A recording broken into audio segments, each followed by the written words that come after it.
L'insécurité n'est pas à l'extérieur. Ce n'est pas une personne qui te pointe du doigt, ni une voix qui te critique. C'est une prison que tu construis toi-même dans ton esprit. Chaque brique sont les pensées que tu répètes sans questionner.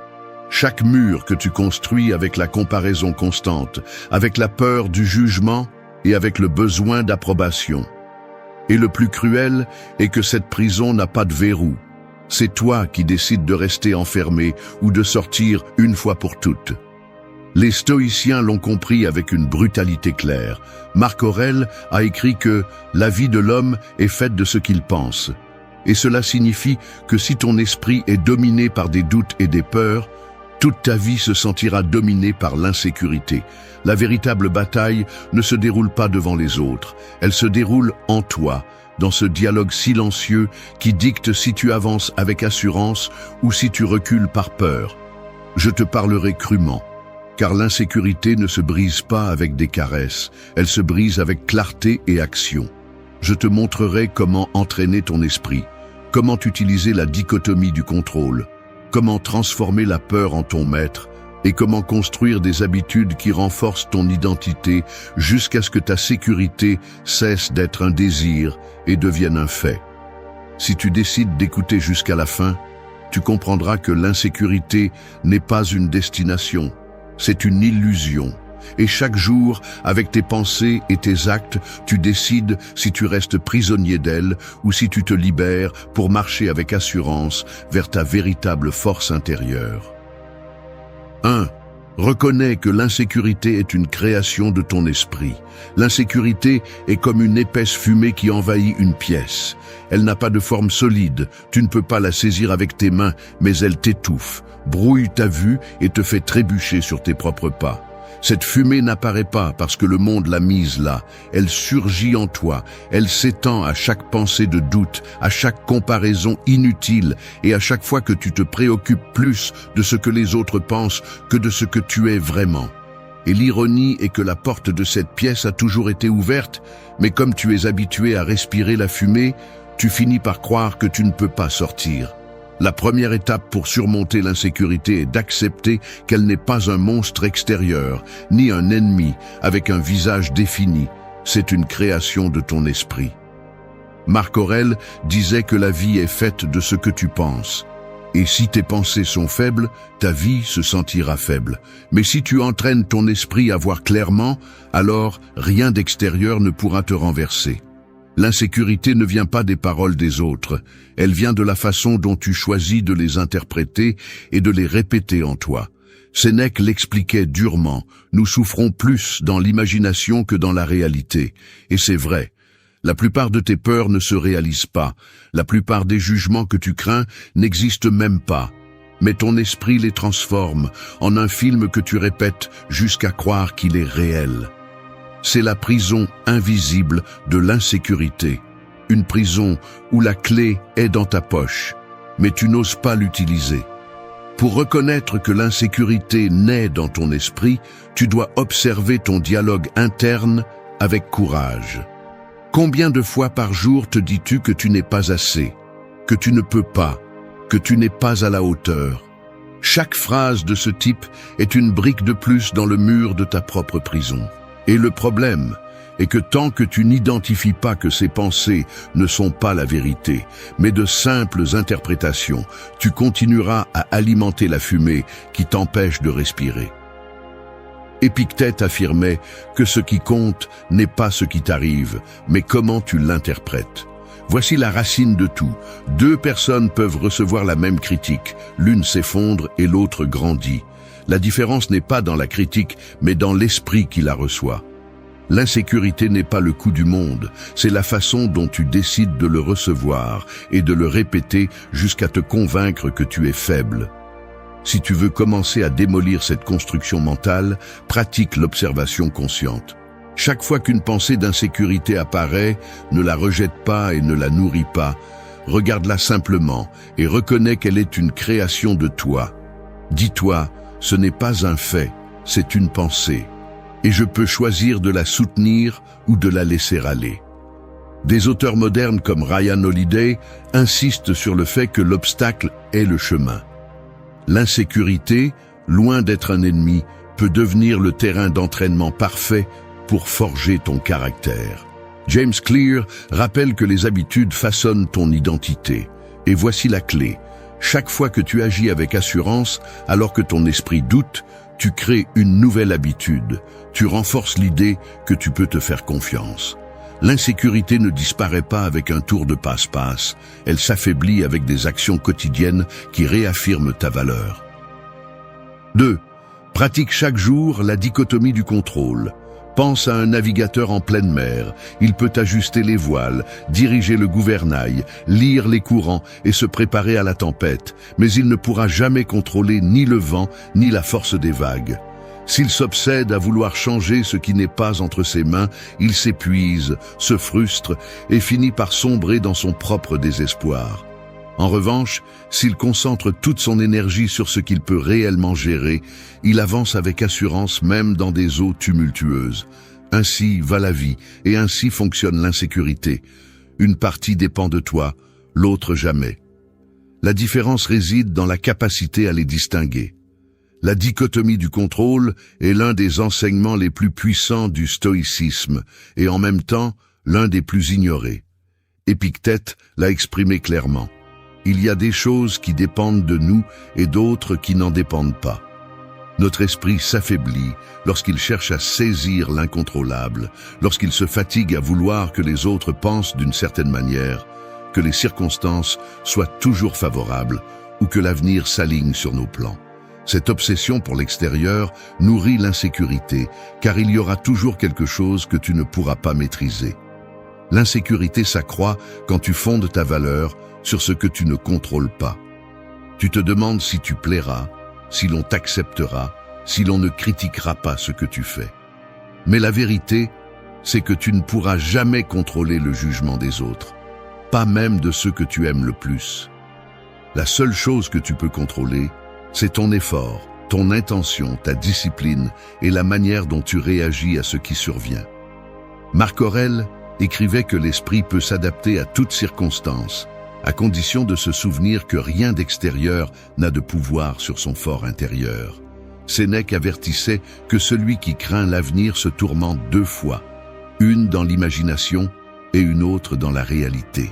Et cela arrive parce qu'au lieu d'agir sur le présent, tu gaspilles ton énergie dans des scénarios qui échappent à ton contrôle. Reconnaître la dichotomie du contrôle, c'est comme ouvrir les yeux dans l'obscurité. Tu comprends que la peur était plus grande dans ton esprit que dans la réalité. Pour que cette idée devienne une partie de toi, tu dois en faire une habitude. James Clear rappelle qu'une habitude ne naît pas d'un coup, elle se construit par la répétition. Exerce-toi chaque jour. Écris 3 choses qui dépendent de toi et 3 qui n'en dépendent pas. Par exemple, il dépend de toi d'étudier, de te préparer, d'agir avec intégrité. Il ne dépend pas de toi que les autres le reconnaissent, que le résultat soit immédiat ou que tout le monde approuve ton chemin. En répétant cette pratique, ton esprit se renforce et ton insécurité diminue, car tu ne portes plus le poids de l'impossible. La dichotomie du contrôle est l'outil qui distingue l'esclave de l'homme libre. L'insécure vit enchaîné à ce qu'il ne peut maîtriser. Le fort se consacre à ce qu'il peut transformer. Chaque jour, tu as ce choix. Tu peux te perdre dans la tempête en mer ou devenir le navigateur qui ajuste ses voiles sans craindre le vent. Et ce simple acte de distinguer ce qui dépend de toi de ce qui n'en dépend pas est la porte vers une sécurité intérieure que rien ni personne ne peut t'arracher. 3. Transforme la peur en un maître. La peur est comme un gardien qui se place à l'entrée de chaque porte importante de ta vie. Il ne crie pas, il ne pousse pas, il est simplement là, immobile, attendant. Et c'est toi qui décides si tu recules et cherches un chemin plus facile, ou si tu l'affrontes et découvres ce qui se cache derrière. La plupart fuient, croyant que le gardien est un ennemi, alors qu'en réalité, sa seule fonction est de te montrer où se trouve la frontière de ta croissance. Le stoïcisme ne demande pas que tu ignores la peur, il demande que tu la regardes en face. Épictète enseignait que ce ne sont pas les choses en elles-mêmes qui nous perturbent, mais les opinions que nous avons d'elles. Il en va de même pour la peur. Ce n'est pas l'événement qui te paralyse, c'est l'histoire que ton esprit crée autour de lui. Cette histoire est celle que tu dois apprendre à réécrire, transformant la peur en un signal de ce qui compte, plutôt qu'en une barrière qui te condamne à rester au même endroit. Marc Aurèle disait que ce qui se met en travers du chemin devient le chemin. Si quelque chose te fait peur, c'est probablement parce qu'il a la capacité de te faire grandir. La peur n'apparaît pas dans les zones de confort, elle apparaît à la limite de tes limites. Chaque fois que tu choisis de l'affronter, tu ne surmontes pas seulement la situation, tu entraînes aussi ton caractère à ne pas s'effondrer à la première difficulté. Sénèque, avec son brutale honnêteté, affirmait que nous avons souvent plus peur que nécessaire. Et il avait raison. Combien d'opportunités as-tu laissé passer en imaginant des scénarios pires que ceux qui se sont réellement produits? La peur anticipe des tempêtes qui arrivent rarement. Mais si tu restes à attendre, tu perds le bateau qui était déjà prêt à partir. La clé est de transformer la relation que tu as avec la peur. Au lieu de la voir comme un obstacle, considère-la comme un maître qui vient tester ta volonté. Ryan Holiday rappelle que l'inconfort est la matière première de la croissance. James Clear souligne que les habitudes qui nous renforcent le plus sont souvent celles qui génèrent le plus de résistance au début. Cette résistance est de la peur déguisée. Si tu la prends comme un signe que tu es sur la bonne voie, tu apprendras à l'utiliser comme guide. En pratique, commence par t'exposer peu à peu à ce qui t'intimide. Il ne s'agit pas de te lancer immédiatement dans la situation la plus grande, mais d'entraîner ton esprit à tolérer l'inconfort. Cette exposition consciente est comme une salle de sport mental. Chaque fois que tu affrontes une petite peur, tu renforces la confiance pour affronter les grandes. Robin Sharma le dit clairement, le courage n'est pas l'absence de peur, c'est agir malgré elle. Transformer la peur en maître signifie accepter qu'elle sera toujours présente, parce qu'il y aura toujours quelque chose à perdre, quelque chose à risquer ou quelque chose à défier. Mais au lieu de laisser la peur te dominer, tu peux choisir de l'écouter comme une voix qui indique la prochaine étape vers ta croissance. La peur sera le gardien à chaque porte, mais elle sera aussi la preuve que derrière cette porte, il y a quelque chose de précieux qui t'attend, et tu le sais. 4. Entraîne ton esprit avec une exposition consciente. L'esprit ressemble à un muscle que tu n'entraînes jamais. Si tu soulèves toujours le même poids et que tu ne montes jamais la résistance, ce muscle reste faible, incapable de répondre lorsque la vie exige plus de toi. Il en va de même pour l'esprit. Si tu évites tout ce qui est inconfortable, tout ce qui te dérange même un peu, ce que tu fais, c'est entraîner ton insécurité plutôt que ta force. Le résultat est évident. Toute critique te brise, tout échec te paralyse, tout regard te dérange. Le stoïcisme enseigne que la seule façon de devenir fort est de faire face consciemment à ce que tu crains. Épictète le résumait en une idée claire. Ce que tu supportes avec patience devient plus léger. Cela ne signifie pas te jeter dans le désespoir ou vivre à la recherche de la douleur. Cela signifie t'exposer à de petites doses d'inconfort, jusqu'à ce que ton esprit comprenne qu'il n'y a rien à craindre. Tout comme un soldat qui s'entraîne dans l'arène avant d'entrer en guerre, tu entraînes ton caractère avant que la vie réelle ne te mette à l'épreuve. Marc Aurèle, dans ses méditations, répétait qu'on ne peut échapper à ce qui est naturel. La douleur, le rejet, la critique, l'incertitude font partie de la vie. Si tu les fuis, tu deviens un prisonnier de ta propre peur. Mais si tu décides de les affronter, même dans de petites pratiques quotidiennes, tu découvres que ton esprit se durcit sans perdre sa sensibilité. Sénèque l'appelait premeditatio malorum, anticiper ce qui peut arriver, non pas pour souffrir à l'avance, mais pour réduire l'impact quand cela se produit. C'est l'essence de l'exposition consciente, te préparer aujourd'hui pour ce qui pourrait te renverser demain.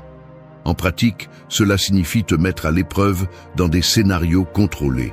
Parler en public, même si ta voix tremble. Exprimer ton opinion, même si tout le monde n'est pas d'accord. Faire quelque chose de nouveau, même si l'erreur est presque certaine. Chacune de ces actions est comme soulever un poids supplémentaire dans la salle de sport mental. James Clear explique que l'identité se renforce par la répétition. Chaque fois que tu t'exposes, même si c'est un petit pas, tu envoies un message à ton esprit. Je suis capable, je peux le supporter, je ne vais pas me briser. Entraîner ton esprit avec une exposition consciente est un acte de courage quotidien. N'attends pas que la vie te pousse avec violence, pousse-toi toi-même avant. L'insécurité perd de sa puissance lorsque tu t'habitues à regarder en face ce que tu évitais auparavant. Chaque petite exposition devient un vaccin contre la peur. Et plus tu le pratiques, plus la certitude qu'aucune situation extérieure n'est capable de renverser quelqu'un qui a entraîné son esprit à résister sera forte. 5. Construis des habitudes qui renforcent ton identité. Ton identité est comme un mur, et chaque habitude que tu répètes est une brique que tu places dessus. Si chaque jour tu répètes des habitudes faibles, tu construis un mur fragile qui s'effondre au premier coup de vent. Mais si chaque jour tu places des briques fermes, solides et bien assises, ce mur devient un refuge sûr contre les tempêtes de l'insécurité. La différence ne réside pas dans les grands gestes ni dans les discours motivants, elle réside dans ce que tu fais tous les jours sans que personne ne te regarde. Le stoïcisme enseigne que ce n'est pas ce que tu dis que tu es, mais ce que tu démontres par tes actes. Épictète affirmait que le progrès se mesure en actes, pas en paroles. Chaque habitude est une preuve silencieuse de qui tu es et de qui tu es en train de devenir. Lorsque ta journée est remplie d'actions alignées avec tes valeurs, l'insécurité perd de sa force, car tu n'as pas besoin d'approbation externe pour savoir que tu construis un caractère solide. Marc Aurèle, au milieu de ses responsabilités en tant qu'empereur, trouvait dans la répétition de pratiques quotidiennes la clarté pour rester fort. Son journaling, sa réflexion constante, sa discipline au milieu du chaos étaient des habitudes qui renforçaient son identité en tant que leader serein et inébranlable. Sénèque avertissait aussi que nous ne pouvons pas attendre des résultats différents si nous ne changeons pas nos habitudes. La sécurité ne naît pas d'une pensée isolée, elle naît d'une discipline répétée jusqu'à ce qu'elle devienne nature. En pratique, cela signifie choisir consciemment quelles habitudes tu veux qui définissent ta vie. James Clear explique que chaque action que tu répètes est un vote pour la personne que tu es en train de devenir. Si chaque jour tu te lèves et pratiques le silence au lieu de réagir avec colère, tu votes pour le calme. Si chaque jour tu entraînes ton corps, tu votes pour la force. Si chaque jour tu écris tes pensées, tu votes pour la clarté. La somme de ces votes crée une identité qui ne s'effondre pas face au jugement d'autrui. Ryan Holiday rappelle que la discipline quotidienne est ce qui construit le caractère. Robin Sharma insiste sur le fait que ton matin définit ta journée et ta journée définit ta vie. Si tu comprends cela, tu verras qu'il ne s'agit pas de grands sacrifices, mais d'habitudes simples, répétées avec cohérence, qui renforcent la sécurité de l'intérieur.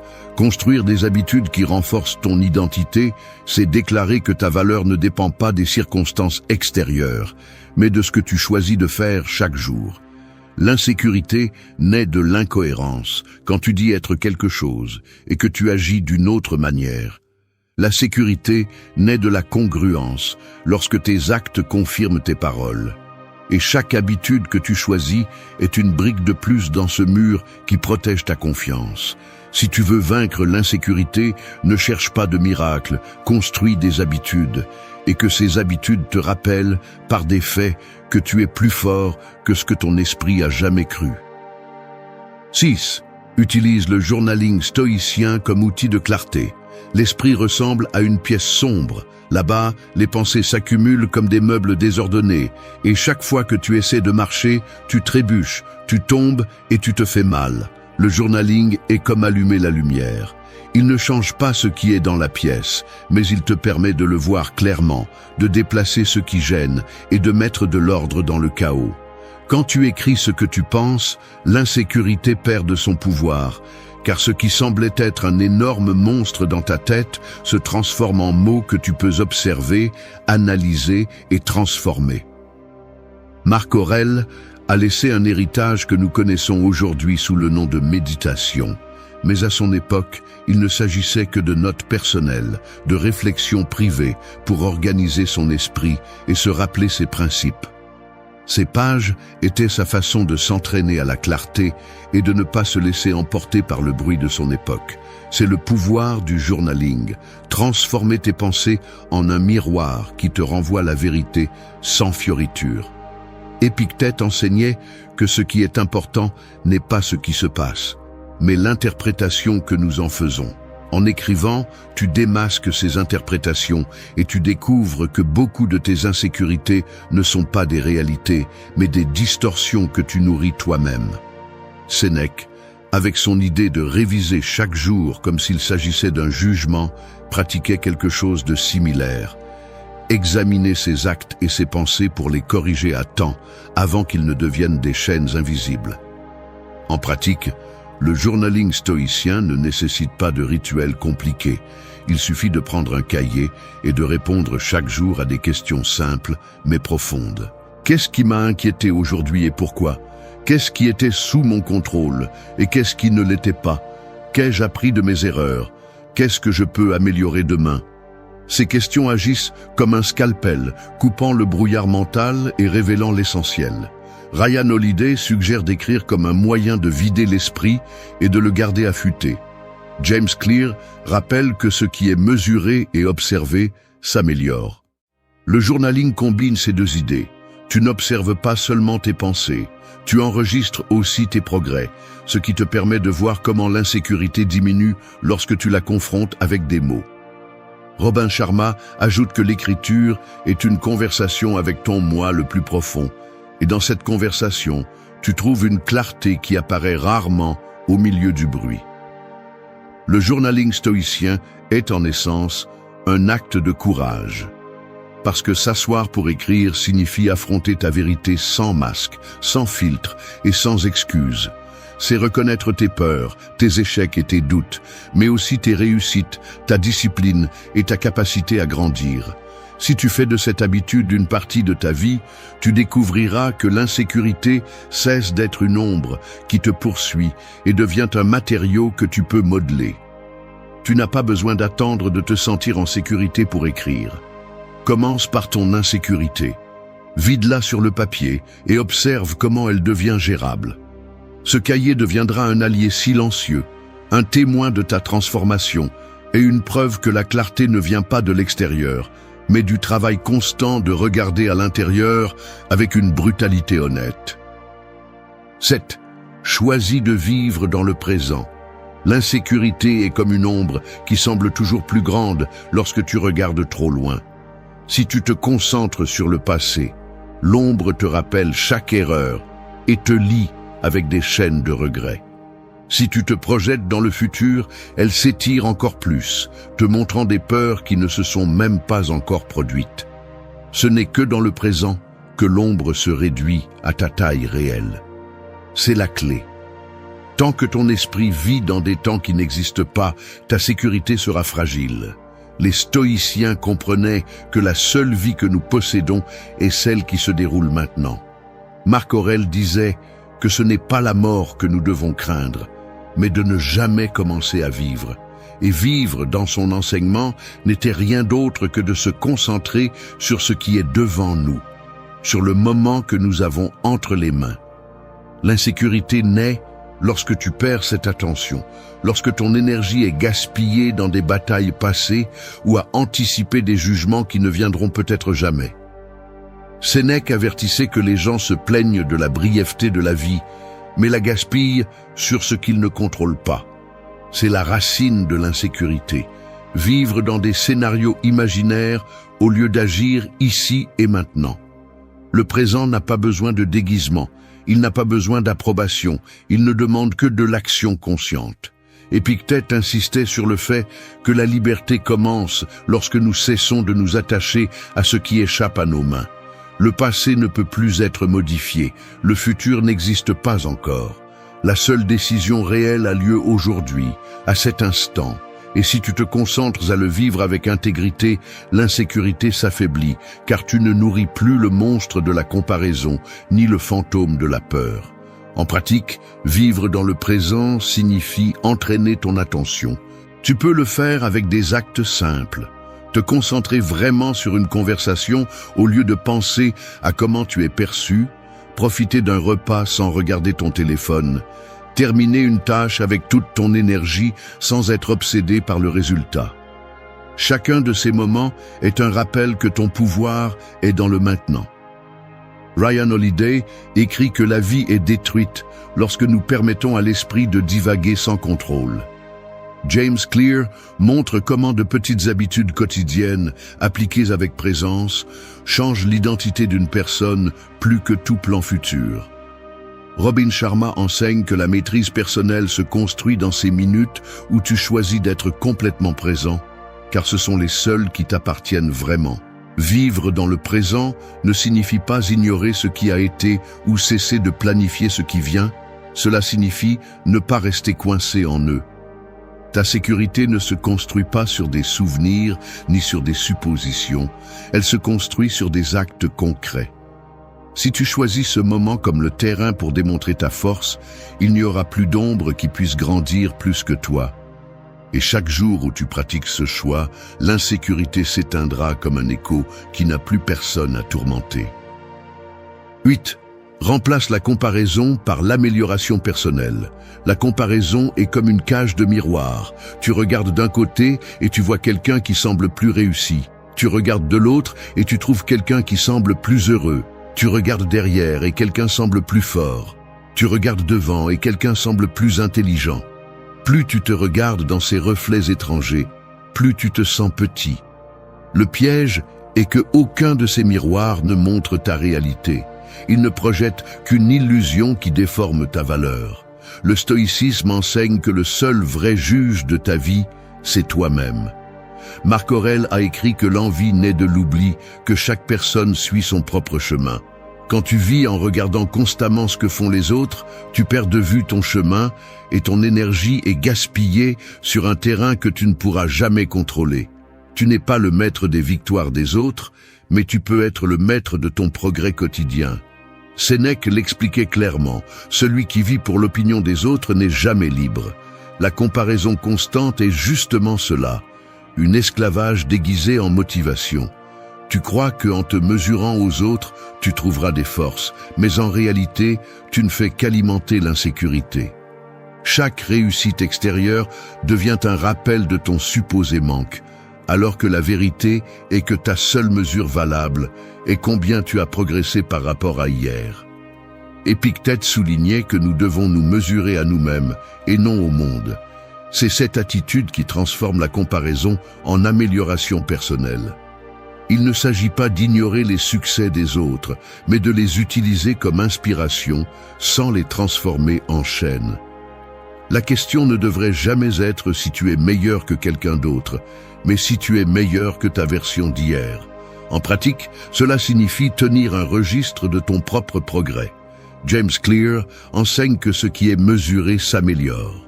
Si tu mesures tes pas sur ton propre chemin, la comparaison externe perd de sa force. Ryan Holiday insiste sur le fait que la grandeur se construit en silence, dans la discipline de te surpasser toi-même sans chercher de trophées immédiats. Robin Sharma rappelle que le véritable leadership commence par la maîtrise personnelle. Toutes ces idées convergent vers la même chose.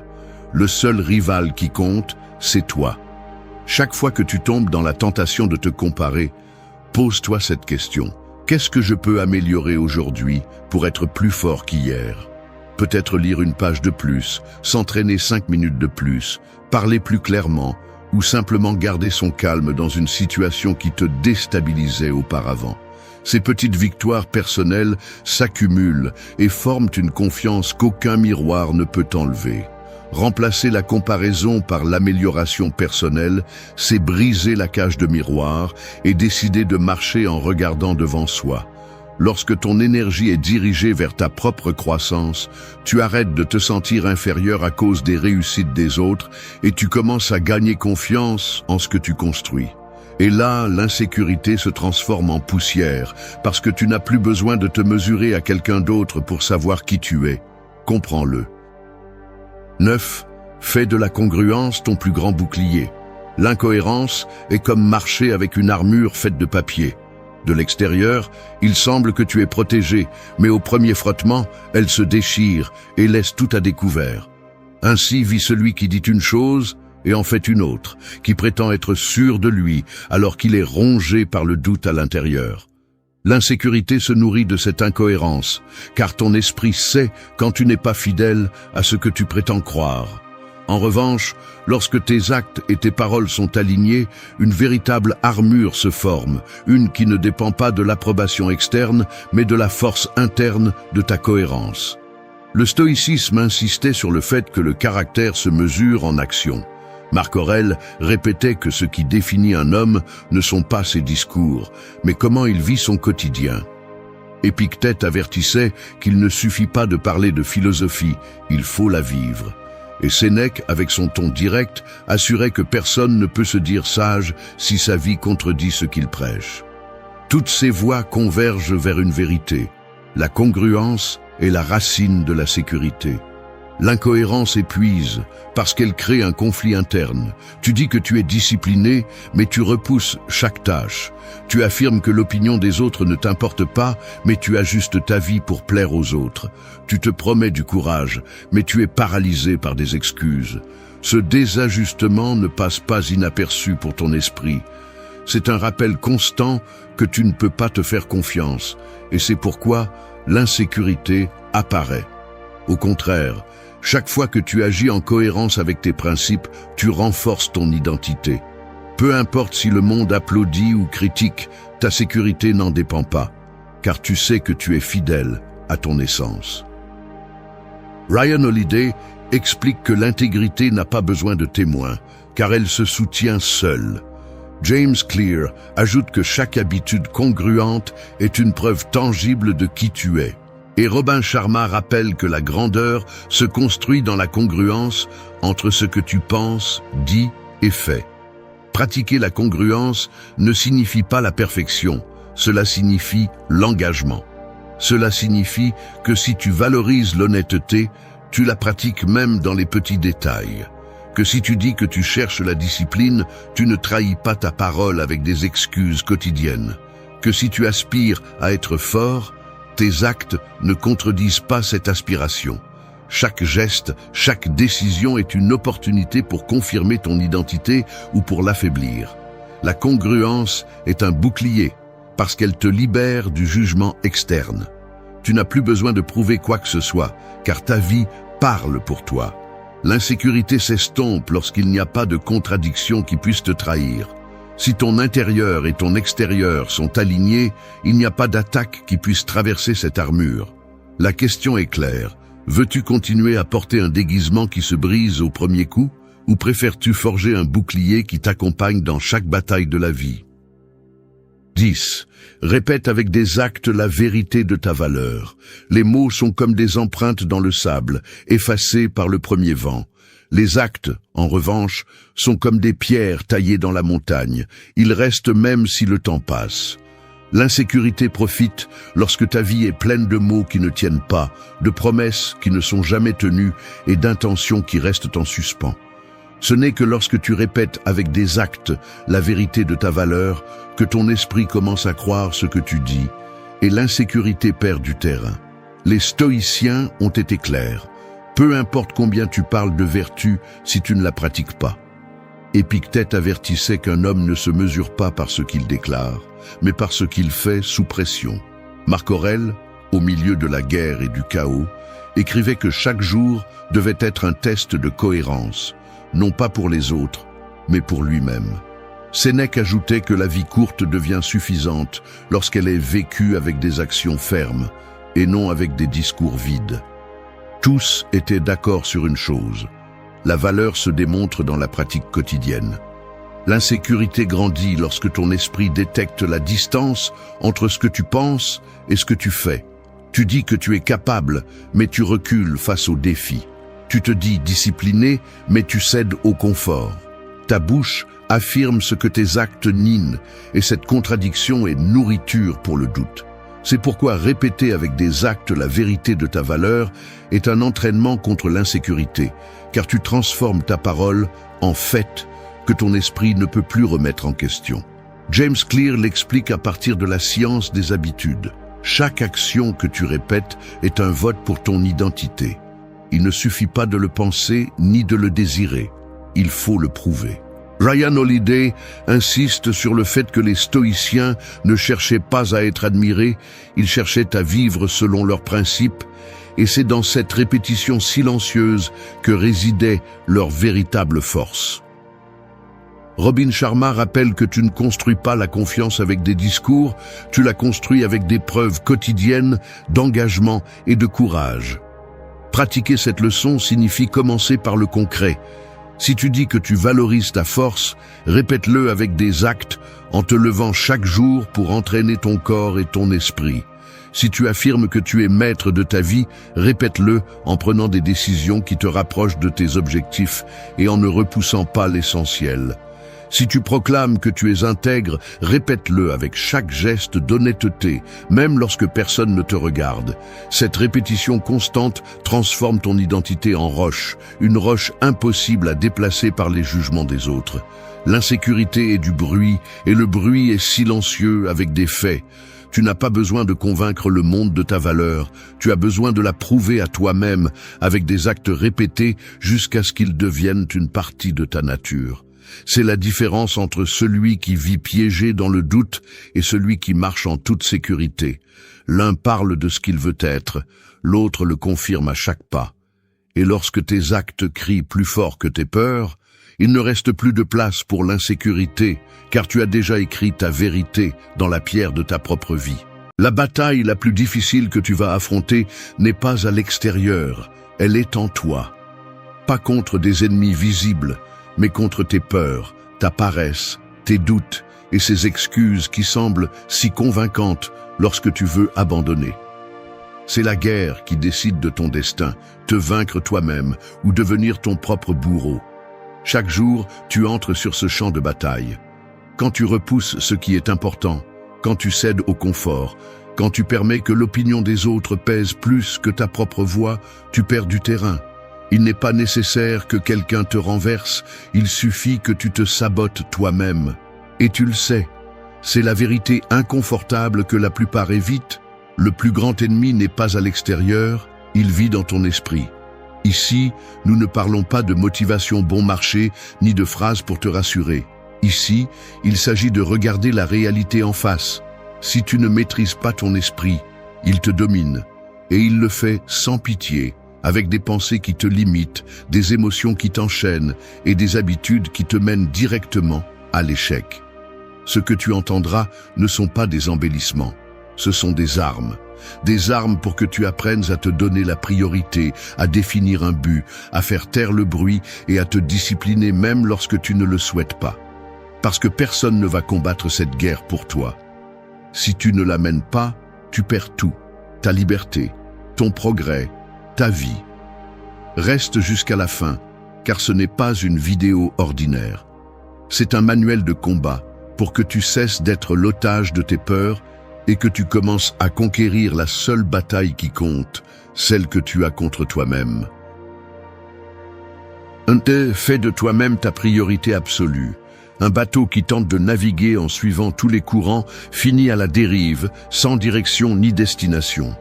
Il en va de même pour celui qui vit en priorisant ce que les autres veulent, ce qu'ils attendent de lui ou ce que dictent les modes passagères.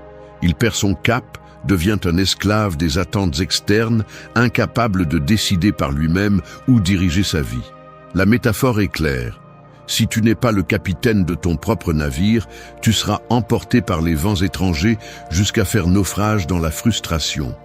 Faire de toi-même ta priorité absolue n'est pas de l'égoïsme. C'est de la survie. Parce que la vérité est dure. Personne ne va te sauver. Personne ne va se battre pour tes rêves comme toi. Personne ne va porter tes batailles internes ni les conséquences de tes décisions. La vie se résume à ceci. Soit tu apprends à te mettre en premier, soit tu finiras par vivre à moitié, épuisé par le désir de plaire aux autres et vide de sens. Dans cette guerre contre toi-même, la première victoire est de comprendre que ton énergie, ton temps et ton attention sont limités. Et si tu les donnes à tous, il ne te restera rien pour construire ce qui compte vraiment. Il est courant de reporter son propre bien-être, ses objectifs et ses désirs personnels pour répondre à l'urgence des autres. C'est là que la guerre est perdue, dans ces petits moments où tu choisis de bien t'entendre avec tout le monde, sauf avec toi-même. Tu penses que c'est un noble sacrifice, mais en réalité, c'est un piège qui détruit lentement ton caractère et ton estime de soi. Si tu n'es pas capable de prendre soin de toi, comment vas-tu soutenir les autres? Si tu n'as pas de clarté sur ton chemin, quelle direction peux-tu offrir? Le stoïcisme le disait clairement. Celui qui se maîtrise lui-même maîtrise le monde. Et cette maîtrise commence par te faire ta priorité. Il ne s'agit pas de mépriser les autres, il s'agit de reconnaître que sans une base solide, il n'y a rien à offrir.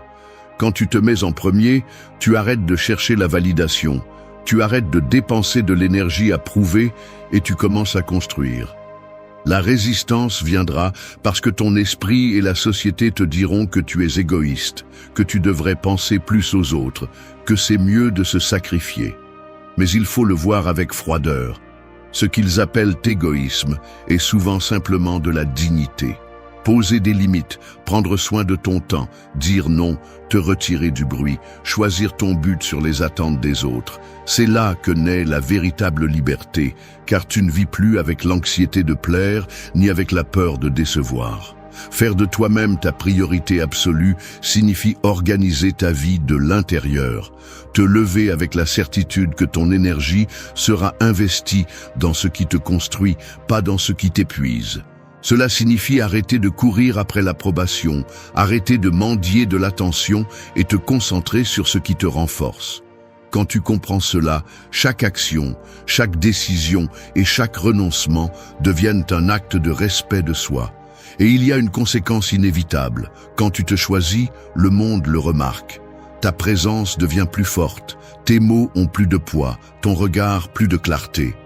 Tu n'es plus quelqu'un qui demande la permission d'exister, tu es quelqu'un qui trace un chemin.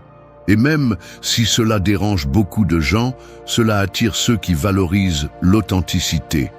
C'est la première leçon dans la bataille contre toi-même. Ce n'est pas doux ni complaisant, c'est dur et agressif, parce que cela exige de rompre avec les vieilles habitudes et les excuses.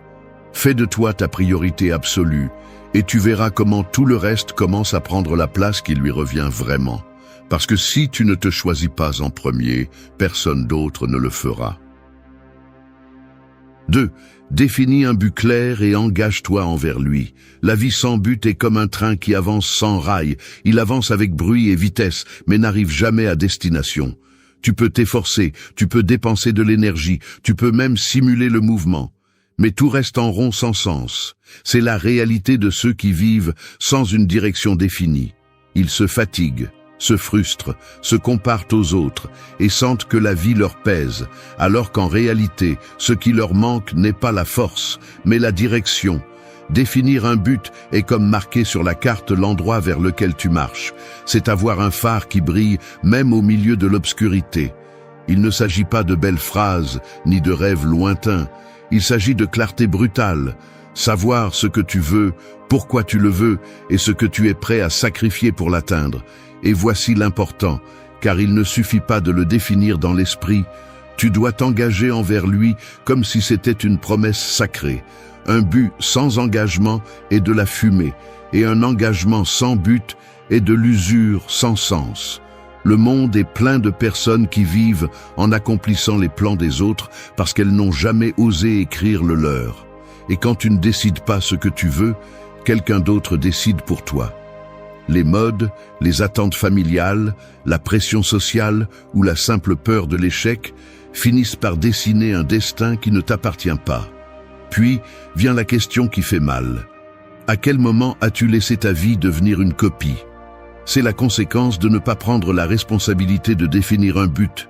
Un but clair ne garantit pas le confort, au contraire, il exige de la discipline, il exige de couper les distractions, il exige de laisser de côté le superficiel.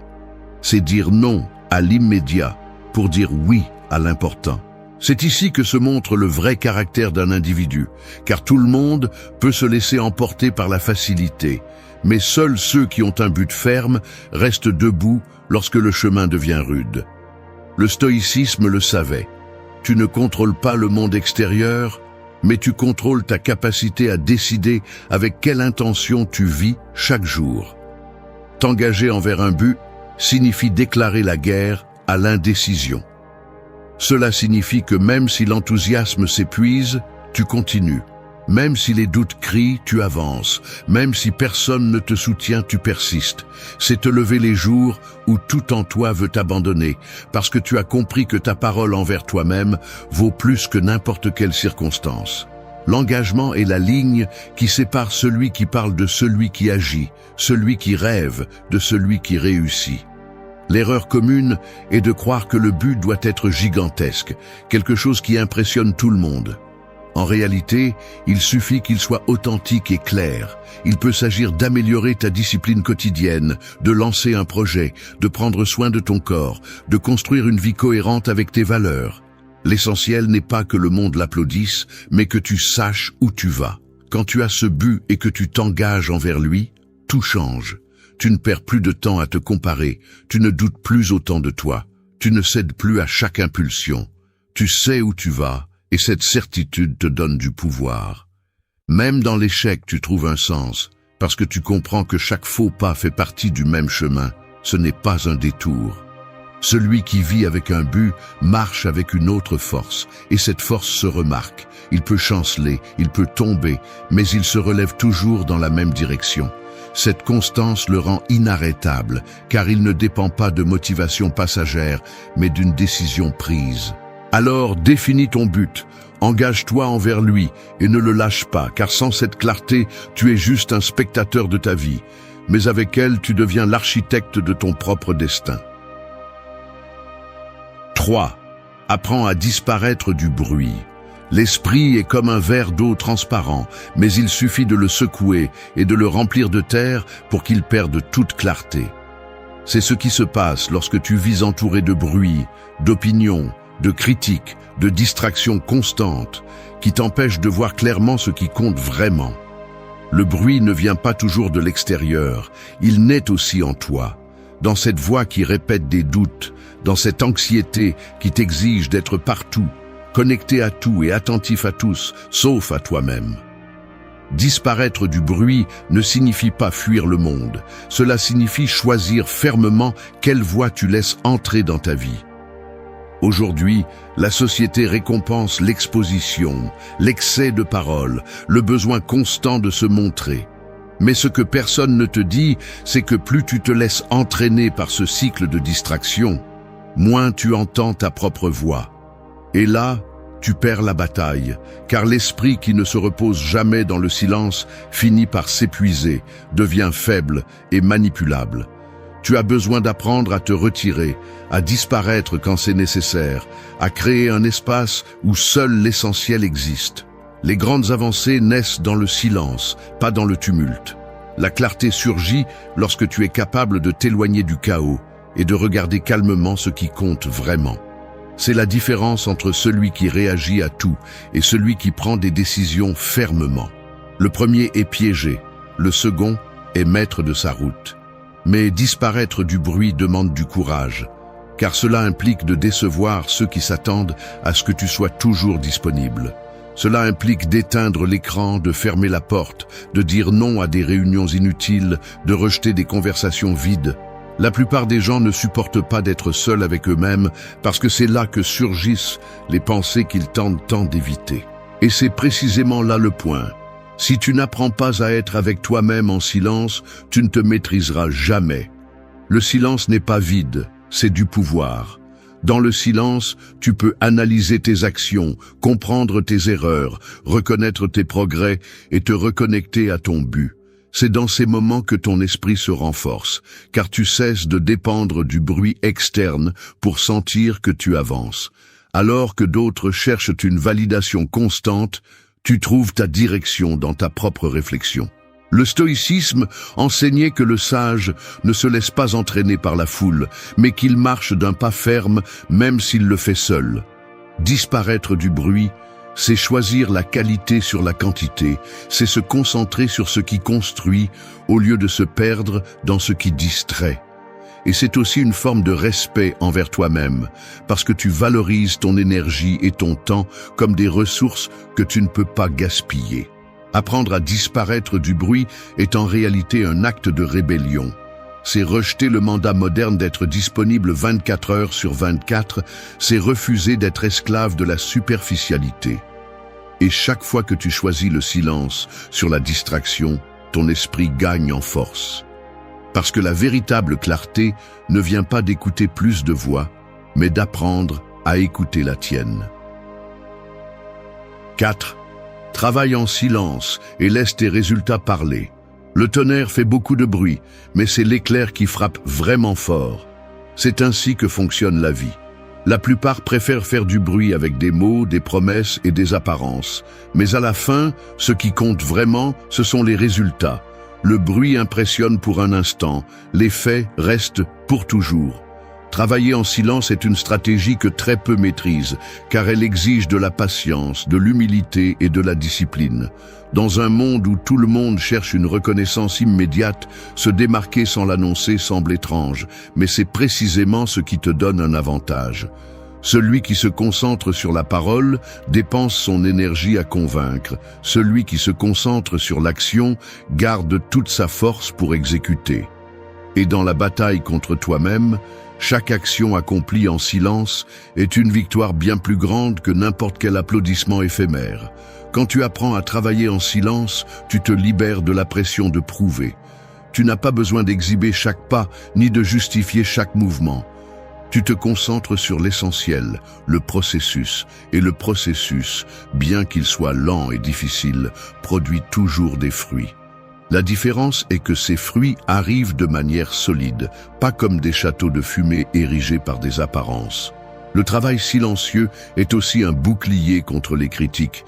Quand tu ne donnes pas d'explications inutiles, quand tu ne révèles pas chaque plan, tu désarmes ceux qui attendent seulement une erreur pour la souligner.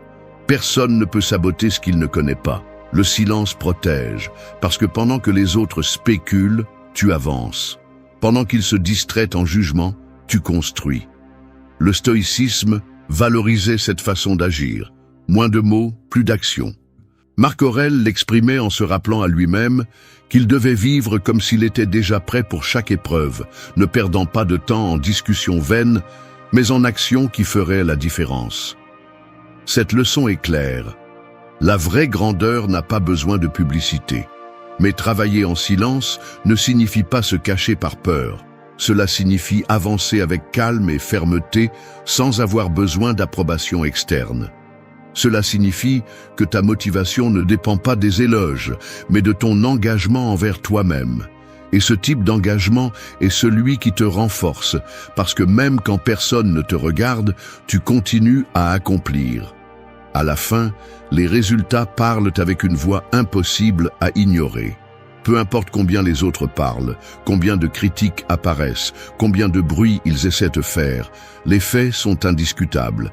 Et celui qui travaille en silence sait que le moment de montrer arrive seulement quand l'œuvre est terminée. Fais de ta vie un éclair et non un tonnerre. Frappe avec des résultats, pas avec des mots. Parce que dans ce monde bruyant, la victoire la plus percutante est celle qui est obtenue sans annonce, mais avec des preuves que personne ne peut contester. 5. Brise les chaînes de tes croyances limitantes. Un éléphant adulte, capable d'arracher un arbre de ses racines, reste attaché à une simple corde parce qu'on lui a appris depuis son plus jeune âge à croire qu'il ne pouvait pas s'échapper. C'est la force d'une croyance limitante.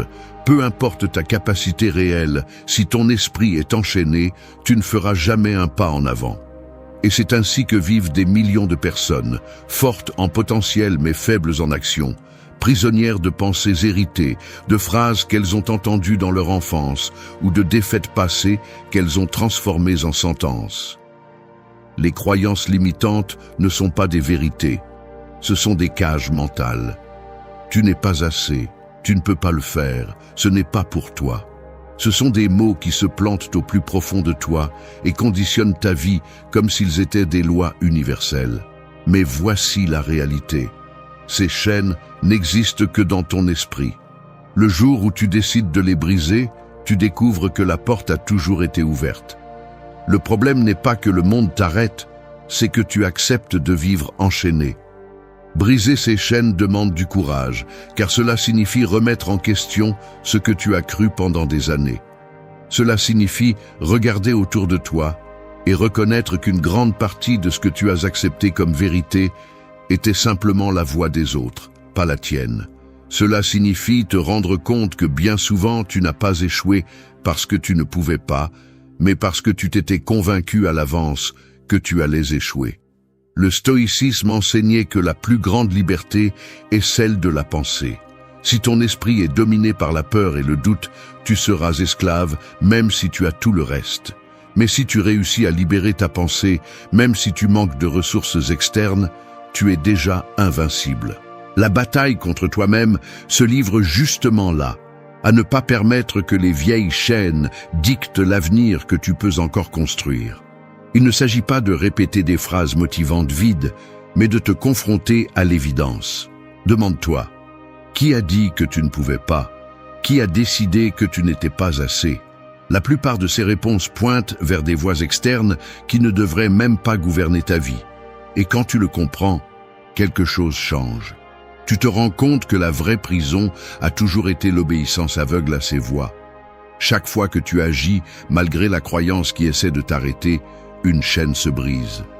Chaque pas que tu fais vers ce que tu craignais devient la preuve que la limitation était dans ton esprit, pas dans la réalité.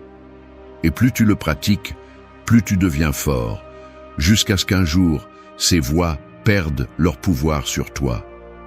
Briser tes croyances limitantes n'est pas un acte de rébellion contre le monde, c'est un acte de libération contre toi-même.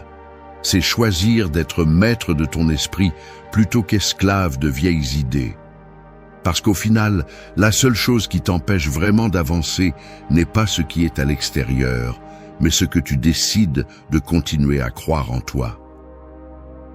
6. Transforme chaque devrait en doit. Les promesses brisées ne sont pas toujours faites aux autres. La plupart sont brisées en silence avec soi-même. Je devrais commencer.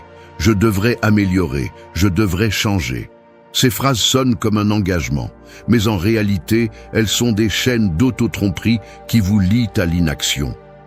Plus vous les répétez, plus vous entraînez votre esprit à se contenter de l'illusion d'avoir décidé, alors qu'en réalité, vous n'avez pas bougé d'un pas. Le devrait est confortable car il n'engage pas, c'est comme une excuse en costume élégant. Il vous calme pour un moment, vous fait sentir que vous essayez, mais à la fin de la journée, il ne change rien. Et chaque fois que vous l'utilisez, vous cédez du terrain dans la bataille contre vous-même. Parce que la vérité est dure. La vie ne se transforme pas avec des intentions, elle se transforme avec des actions. Dire « je dois » est différent, c'est une déclaration de guerre. Cela signifie que ce qui était auparavant facultatif est maintenant obligatoire. Que peu importe si vous avez envie ou si la journée se complique, vous allez le faire parce que c'est un ordre qui vient de vous. Le doit élimine la négociation interne, coupe la conversation avec la paresse et entraîne votre caractère à s'obéir à lui-même. La différence entre les deux mots est la ligne qui sépare ceux qui continuent à rêver et ceux qui construisent. Les premiers collectionnent les excuses, les seconds accumulent les victoires silencieuses. Les premiers attendent que la motivation arrive, les seconds agissent même s'ils ne la ressentent pas. Et c'est cela qui marque vraiment le destin d'une personne, non pas ce qu'elle planifie, mais ce qu'elle exécute. Le stoïcisme l'enseignait clairement. Marc Aurèle se rappelait chaque matin qu'il devait se lever et remplir son rôle dans la vie, même si son corps demandait du repos. Ce « doit » ne dépendait pas des émotions, c'était un commandement intérieur. Car le devoir est la seule chose qui soutient l'être humain lorsque les circonstances extérieures deviennent adverses. Changer votre langage interne de « devrait » à « doit » est plus qu'une correction de mots. C'est une déclaration d'identité. C'est décider que vous ne vous permettrez pas d'excuses, que votre parole envers vous a le même poids qu'un serment. Chaque fois que vous respectez un « doit », votre confiance grandit parce que vous vous prouvez que vous êtes quelqu'un sur qui vous pouvez compter. La vie ne se mesure pas par ce que vous pensiez faire, mais par ce que vous avez réellement fait. Tant que vous vivrez dans le monde du « devrait », vous resterez coincé dans des intentions mortes. Lorsque vous transformez tout en « doit », vous arrêtez d'attendre et commencez à conquérir. Et c'est la différence entre ceux qui parlent de ce qu'ils veulent être et ceux qui, sans faire de bruit, y parviennent. 7. Filtre les critiques et continue ton chemin. Les flèches qui ne traversent pas ta peau peuvent tout de même blesser si tu décides de les porter sur ton dos. C'est ainsi que fonctionnent les critiques. Elles ne tuent pas par ce qu'elles disent, mais par l'espace que tu leur accordes en toi. Chaque mot de quelqu'un qui n'a jamais marché dans tes chaussures, chaque commentaire lancé depuis le confort de la médiocrité, peut devenir un fardeau qui te détourne de ton chemin si tu n'apprends pas à filtrer. La plupart des gens sont prisonniers des opinions des autres. Ils changent de cap à cause d'un commentaire, abandonnent un rêve par peur de la moquerie, taisent leurs idées par peur du rejet. Et là, ils perdent la bataille parce qu'ils confient le gouvernail de leur vie à ceux qui ne rameront jamais pour eux. La vérité est simple. Personne ne se souvient de ceux qui ont été paralysés par les critiques, mais le monde respecte ceux qui ont avancé malgré elles. Filtrer les critiques ne signifie pas tout ignorer, cela signifie distinguer ce qui construit de ce qui détruit. Il y a des mots qui servent de miroir, qui te montrent des erreurs réelles et t'aident à grandir. Mais la plupart n'ont pas cette valeur, la plupart ne font que donner leur avis pour projeter leur frustration. Si tu n'apprends pas à séparer l'utile du toxique, ton esprit devient une décharge de voix qui n'ont jamais mérité de place.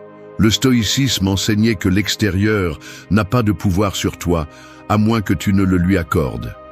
Épictète le disait clairement. Ce ne sont pas les choses qui nous blessent, mais l'interprétation que nous en faisons. Chaque critique est neutre jusqu'à ce que tu décides de la porter comme vérité. Et si tu apprends à les voir avec froideur, tu découvres que la plupart des opinions en disent plus sur le critique que sur toi. Mais ne nous leurrons pas, filtrer les critiques demande du courage. Cela nécessite d'accepter que tu ne vas pas plaire à tout le monde, qu'il y aura des gens qui te pointeront du doigt, que même des personnes proches peuvent essayer de t'arrêter avec des commentaires déguisés en conseils. Cela nécessite d'être prêt à marcher avec assurance en sachant que ta vie ne se mesure pas par l'approbation externe, mais par la cohérence avec ton but. Chaque fois que tu choisis de suivre ton chemin malgré les critiques, tu renforces ton caractère. Tu te rends compte que tu n'as pas besoin que quelqu'un applaudisse ton processus, que l'important n'est pas de convaincre les autres, mais de rester fidèle à ce que tu as décidé de construire. Cette liberté intérieure est ce qui distingue ceux qui laissent une trace de ceux qui se perdent dans le bruit. La clé est de se rappeler que ton énergie est limitée. Si tu la dépenses à te défendre de chaque opinion, tu n'auras jamais la force d'avancer. Filtre intelligemment. Prends ce qui t'aide à t'améliorer et lâche ce qui cherche seulement à t'arrêter. Parce que le chemin devient plus clair lorsque tu arrêtes de porter des flèches qui ne t'appartiennent pas. Au final, la seule chose qui prouve la vérité de ta vie ne sont ni tes explications ni tes défenses, ce sont tes résultats. Et ces résultats sont atteints lorsque tu apprends à marcher léger, sans le poids des critiques inutiles. Suis ton chemin, car la voie la plus forte sera toujours celle de tes actes, pas celle de ceux qui n'ont jamais osé essayer. 8. Persévère même quand tu ne le veux pas. Les montagnes ne sont pas conquises à la première tentative. Elles ne se plient pas à la fatigue des pas. Celui qui atteint le sommet n'est ni le plus rapide ni le plus fort, mais celui qui refuse de s'arrêter, même lorsque chaque muscle demande à abandonner. C'est ainsi que se définit la persévérance, la force invisible qui sépare ceux qui restent à mi-chemin de ceux qui vont jusqu'au bout. Persévérer même quand tu ne le veux pas est le coup le plus sûr que tu peux porter dans la bataille contre toi-même. Parce qu'il est facile d'avancer quand il y a de la motivation, quand l'émotion est forte, quand l'environnement est favorable. La difficulté commence les jours gris, quand il n'y a pas d'envie, quand les excuses semblent plus grandes que les objectifs, quand l'esprit insiste pour s'arrêter. C'est là que se mesure ton véritable caractère, c'est là que se définit qui tu es. La plupart abandonnent à ce stade. Ils abandonnent des projets parce qu'ils ont perdu leur enthousiasme initial. Ils abandonnent des rêves parce qu'ils n'ont pas vu de résultats rapides. Ils changent de direction chaque fois qu'ils ressentent de l'inconfort. Et c'est compréhensible parce que renoncer est tentant, c'est immédiat. C'est une façon de se débarrasser du poids. Mais ce qu'ils ne comprennent pas, c'est que chaque abandon devient une blessure à la confiance, une cicatrice qui répète en silence « Tu n'as pas pu ».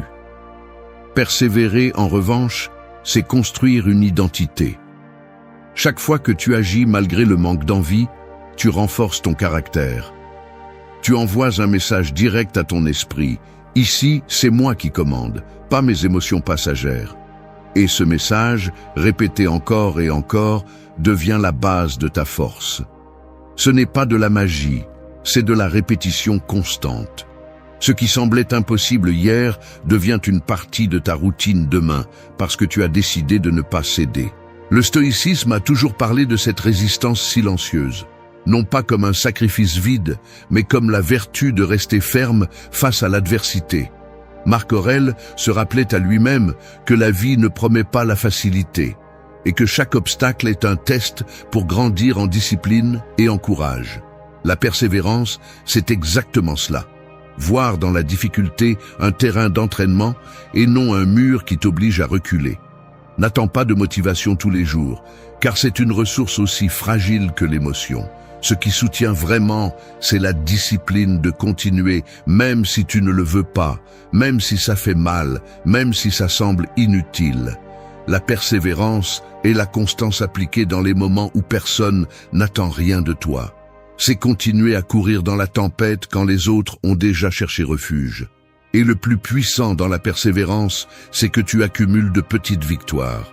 Tu ne le remarques peut-être pas au début, mais chaque jour où tu avances un peu plus, même si tu ne le veux pas, tu construis un mur de confiance impossible à abattre.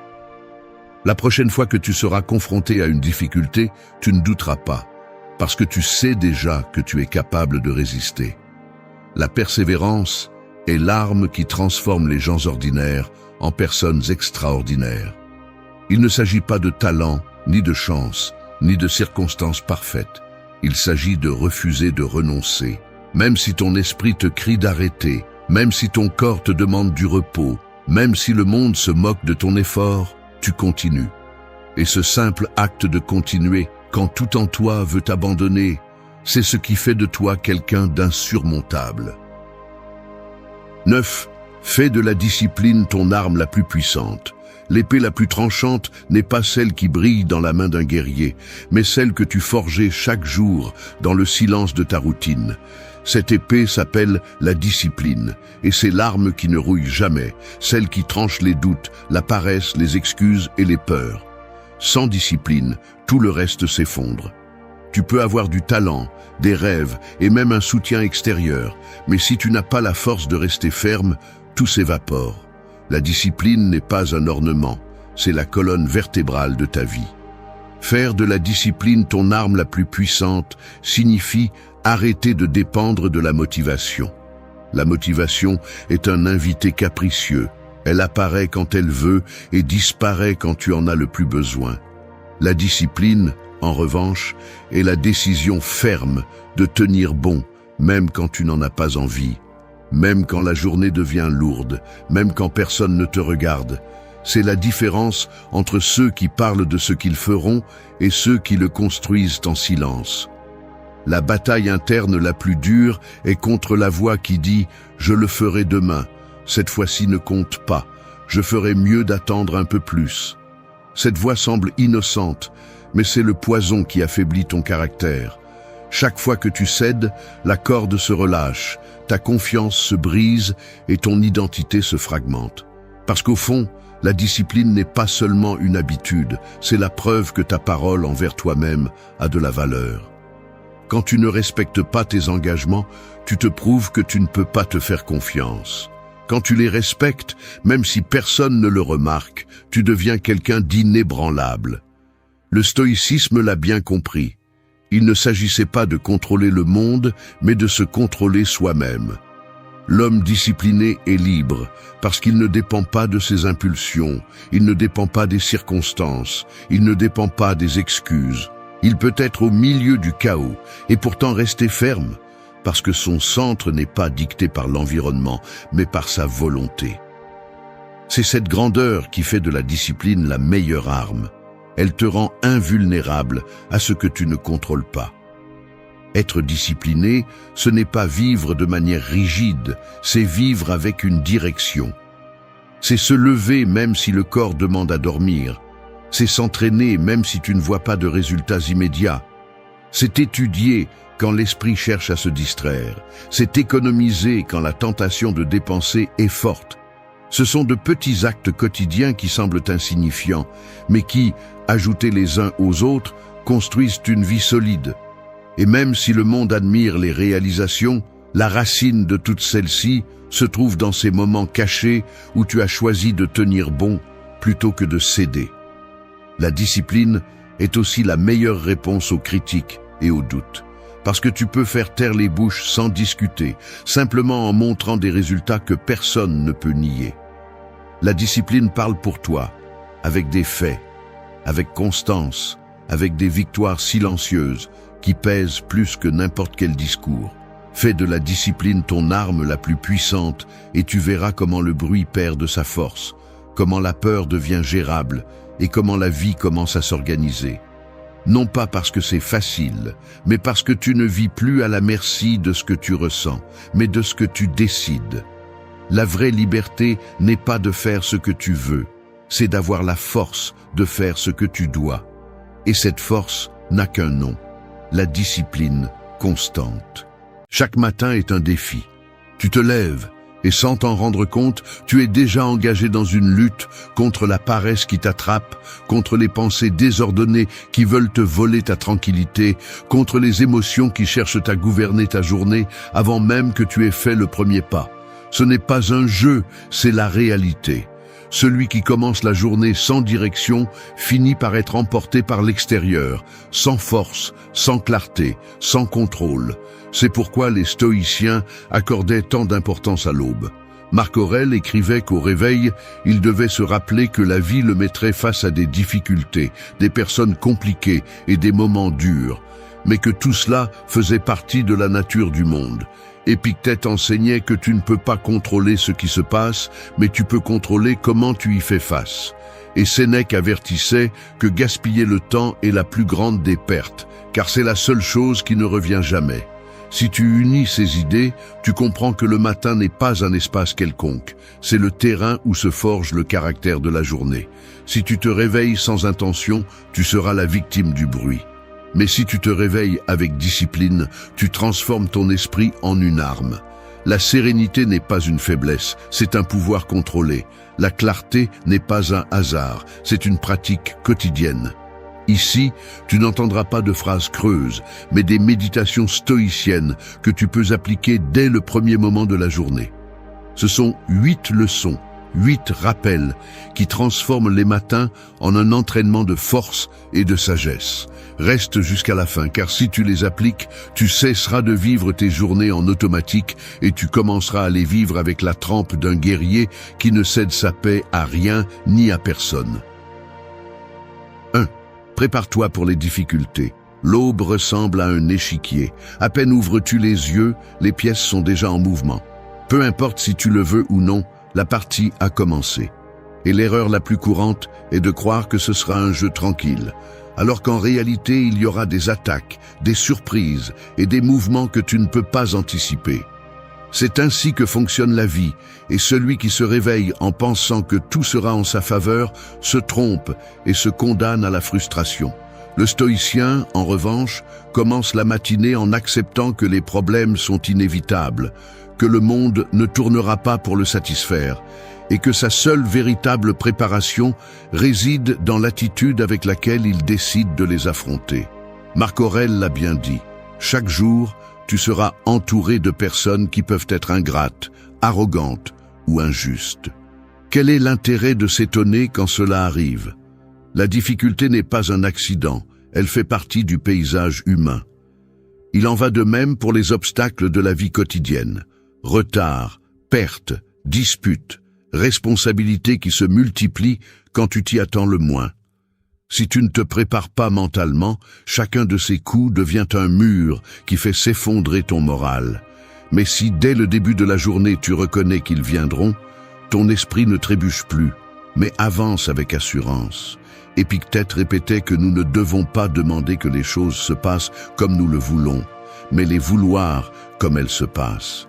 Ce n'est pas de la résignation, c'est de la stratégie. Celui qui se lève en espérant le confort finit par être frustré. Celui qui se réveille, préparé à l'inconfort, surpris par rien, devient invincible. La douleur, le rejet, la difficulté économique, les problèmes de travail, rien de tout cela ne disparaît, mais rien ne parvient à te briser parce que tu l'avais prévu, tu avais déjà entraîné ton esprit à le supporter. Et dans cette résistance se trouve la liberté. Imagine un soldat qui part à la guerre en étant sûr qu'il n'y aura pas de bataille. Le premier coup de feu le paralyse. En revanche, le guerrier qui sait qu'il y aura un affrontement n'est plus surpris. Il agit, répond et reste calme. La vie n'est pas différente. Si tu t'attends à ce que tout le monde te traite avec justice, à ce que tes plans se réalisent à la lettre, à ce que rien ne faille, tu seras comme ce soldat naïf qui tombe au premier coup. Mais si ton aube commence avec la certitude qu'il y aura une lutte, que tout ne sera pas parfait, alors chaque obstacle devient une partie de ton entraînement, une occasion de montrer la force que tu as en toi. Sénèque disait que le malheur frappe plus fort ceux qui n'ont jamais pensé qu'il arriverait. C'est pourquoi la préparation stoïcienne ne cherche pas à éliminer la difficulté, mais à désarmer son impact. Quand tu l'avais déjà prévu, elle cesse d'être une tragédie et devient un autre test de caractère. Prépare-toi tôt, rappelle-toi qu'aujourd'hui, il y aura des défis et que certains te feront mal. Cette simple pratique change la façon dont tu vis. Ce n'est pas la même chose de trébucher sur la tempête que de l'attendre avec le manteau prêt. La difficulté n'est pas ton ennemi, c'est ton maître. La douleur t'apprend la résistance, la perte t'apprend la gratitude, l'échec t'apprend la discipline. Celui qui se prépare pour le dur ne vit pas dans la paranoïa, il vit dans la sagesse. Parce que le jour où tout se passe sans obstacle, au lieu de le tenir pour acquis, il l'apprécie comme un cadeau. Et quand le jour arrive chargé de problèmes, il ne se brise pas, parce que son esprit était déjà forgé pour le supporter. C'est là la véritable force stoïcienne.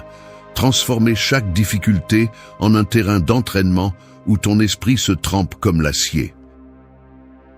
2. Valorise ton temps. Le temps ressemble à une rivière qui ne s'arrête jamais. Peu importe combien tu essaies de retenir l'eau entre tes mains, elle s'échappe toujours et ne revient pas. Chaque aube nous donne une portion de cette rivière, et ce que nous en faisons définit la qualité de notre vie.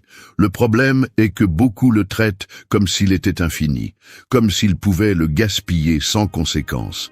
Et c'est là la racine de la médiocrité. Croire qu'il y aura plus de temps qu'il n'en existe réellement. La réalité est dure et simple. Ce que tu perds aujourd'hui, tu ne le récupéreras jamais. Sénèque a été catégorique lorsqu'il a dit que nous ne manquons pas de temps, mais que nous le gaspillons. Il n'y a pas de phrase plus directe ni plus inconfortable, parce que si tu penses que ta vie ne te suffit pas, ce n'est peut-être pas une question d'années, mais de choix. Tu passes des heures à vérifier ce qui n'a pas d'importance, à discuter de ce qui ne change pas, à reporter ce que tu sais que tu dois faire, et à la fin tu te demandes pourquoi les jours s'échappent. La réponse est claire. Tu les as donnés à l'inutile. Le sage stoïcien ne cherche pas plus de temps, il cherche à l'utiliser avec intensité et but. Marc Aurèle, dans ses méditations, insistait sur la brièveté de la vie. Il le disait avec sérénité, non avec désespoir. Se rappeler que l'existence est courte ne doit pas déprimer, elle doit éveiller. La conscience de l'éphémère est ce qui t'oblige à prioriser, à choisir avec qui tu partages ton énergie, à décider ce qui vaut la peine et ce qui ne vaut pas. Lorsque tu assumes que chaque jour est un prêt dont tu ne sais pas jusqu'à quand tu l'auras, tu vis avec plus de clarté. Tu ne perds pas en trivialité parce que tu sais que chaque minute donnée ne revient jamais. Le temps est la ressource la plus démocratique du monde. Personne n'a plus de 24 heures en une journée. Ce qui sépare celui qui construit une vie de valeur de celui qui la gaspille est la façon dont il gère ses heures. Et voici la vérité inconfortable. Ce n'est pas que tu n'as pas de temps, c'est que tu ne l'utilises pas bien. Si tu peux passer 1 heure coincé dans des distractions, mais que tu ne peux pas consacrer 15 minutes à renforcer ton esprit, la faute n'est pas à l'horloge, elle est à tes priorités. Épictète enseignait à distinguer ce qui dépend de nous et ce qui ne dépend pas. Le temps qui est déjà passé ne dépend pas de toi, il est mort. Celui qui est à venir non plus, il est incertain. La seule chose qui est vraiment entre tes mains est l'instant présent. Et si tu le laisses passer sans l'utiliser, tu restes vide. C'est le véritable gaspillage, abandonner le seul espace de contrôle que tu possèdes.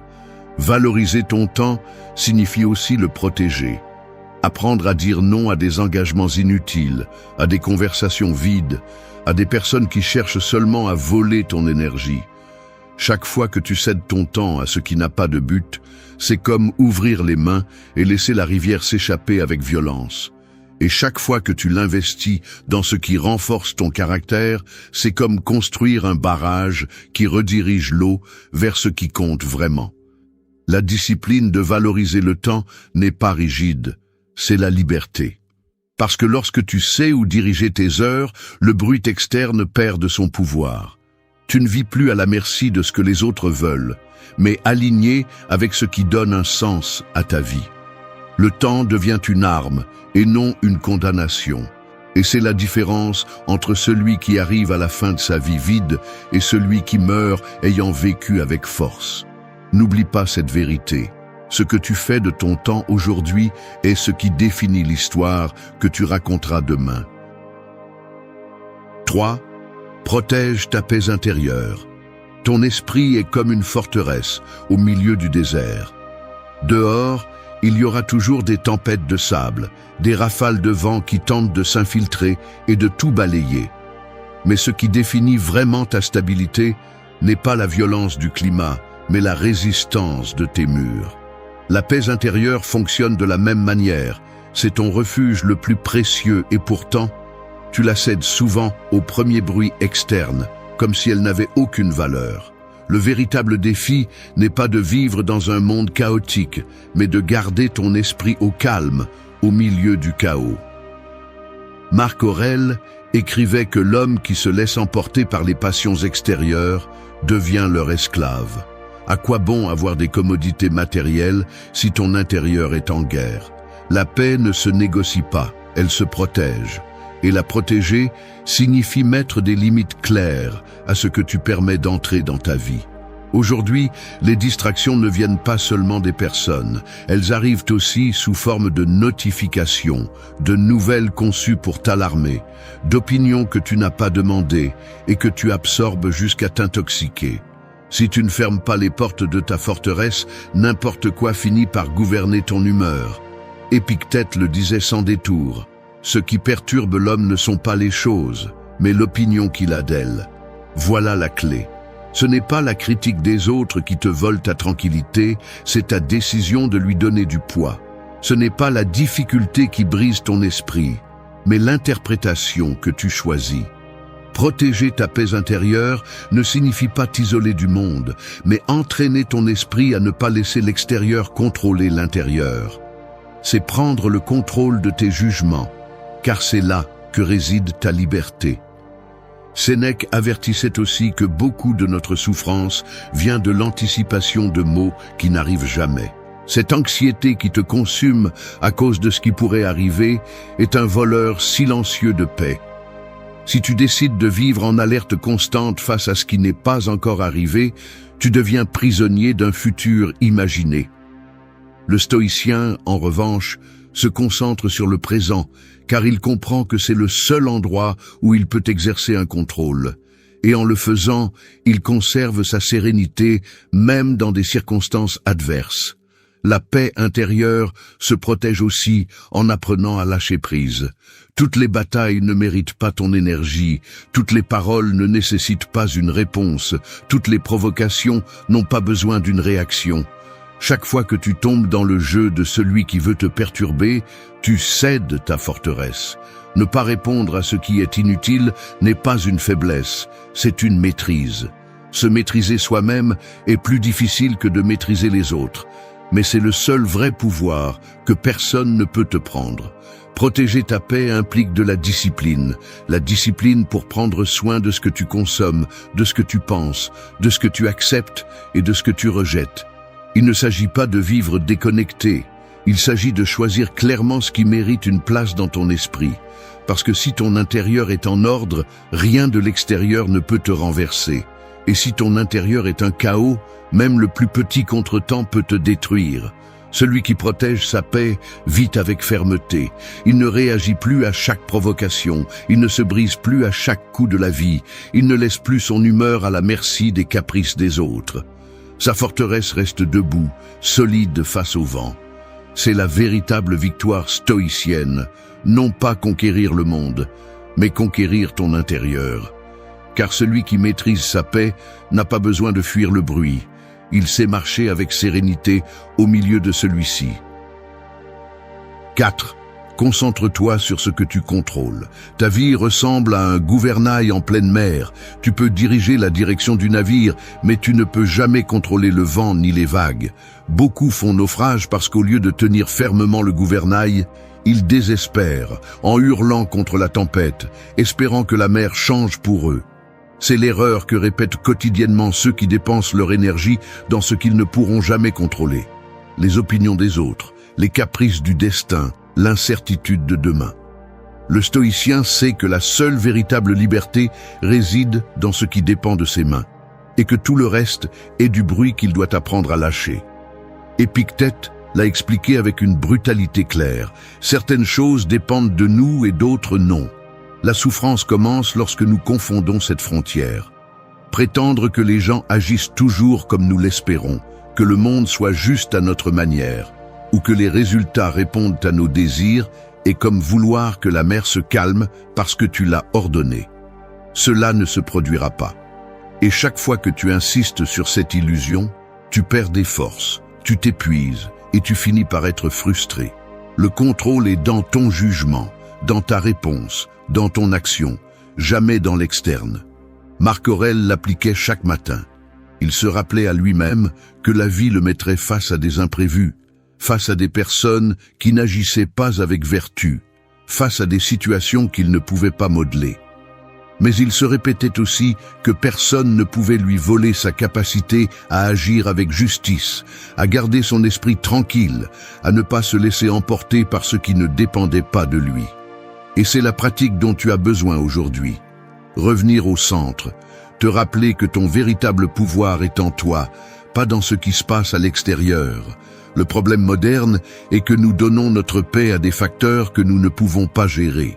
Une critique sur les réseaux sociaux peut ruiner toute la journée, une mauvaise nouvelle mondiale provoque de l'anxiété, même si tu n'as aucune influence sur elle, un geste d'indifférence de quelqu'un de proche devient un poison que tu répètes dans ton esprit.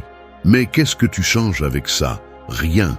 Tu perds de l'énergie que tu pourrais utiliser dans ce qui dépend de toi.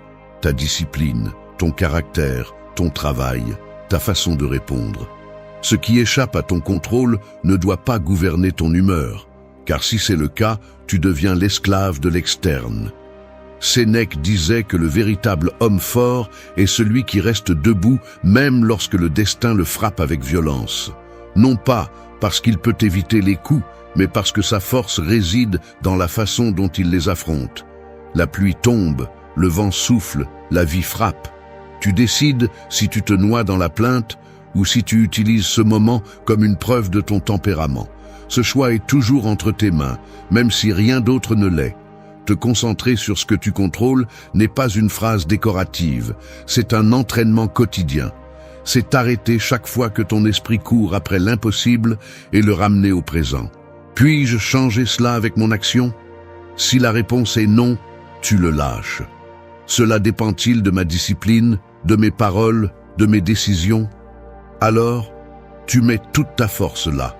Cette habitude n'élimine pas les problèmes, mais elle évite que tu ne gaspilles ta vie à combattre des batailles que tu ne gagneras jamais. Celui qui maîtrise ce principe vit avec une sérénité déconcertante. Il peut être entouré de chaos et pourtant rester calme, parce que son énergie ne se disperse pas dans l'inutile. La tempête est toujours là, la mer est la même, mais son regard est fixé sur le gouvernail. Et dans cette fermeté, il trouve la liberté, parce qu'il a compris que la vie ne consiste pas à contrôler le monde, mais à se contrôler soi-même. 5. Commence la journée avec discipline. Le début de la matinée est comme le premier domino que tu renverses. Ce petit mouvement détermine la direction de toutes les pièces qui suivent.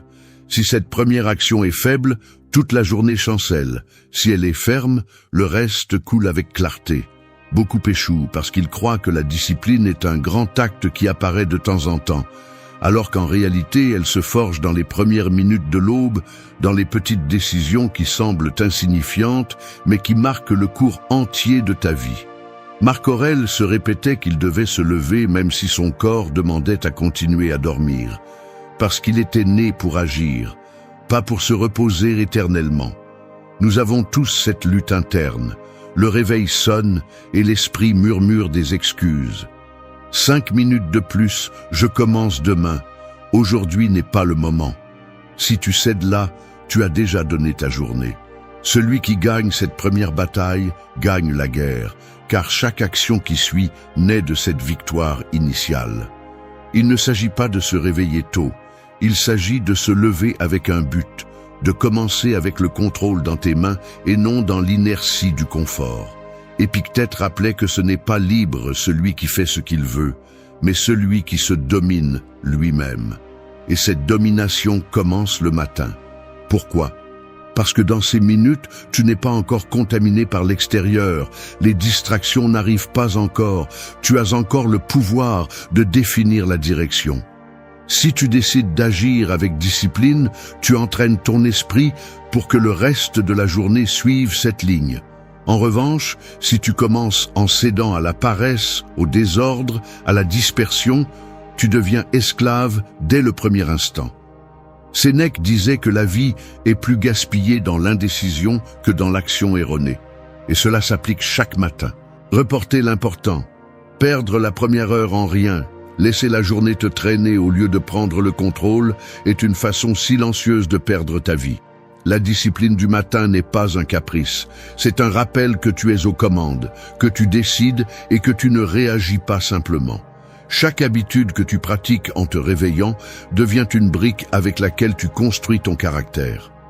La discipline matinale n'a pas besoin de rituels complexes. Il s'agit de l'essentiel.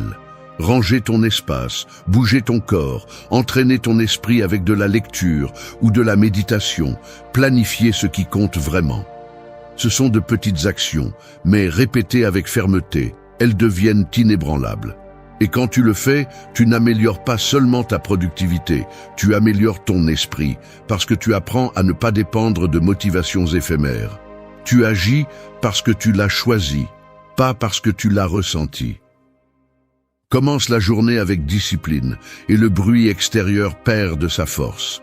Les urgences des autres ne te traînent pas, les distractions ne te vainquent pas, les imprévus ne te font pas dévier de ta route.